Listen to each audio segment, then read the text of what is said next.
अनासिब के साथ काम रिएक्ट करती है। मुख्तलिफ धातुओं के लिए मुख्तलिफ अनासिब की रिएक्टिविटी मुख्तलिफ होती है।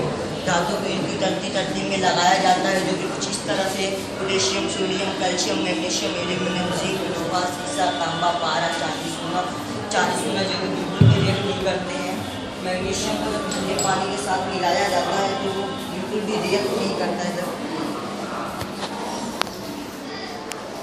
जैसे कि आप देख सकते हैं ये रिएक्ट नहीं कर रहा है, लेकिन जब इसे गर्म किया जाता है तो ये काफ़ी धीमा तापमान करता है।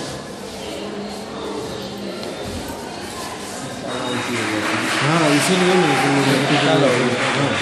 स्पीड चाहिए, स्पीड का मैटर जो है वो स्पीड मिल नहीं रहा है।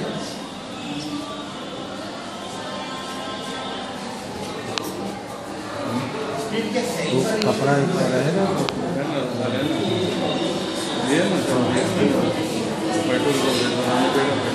प्रोजेक्ट को अपने कॉर्पोरेशन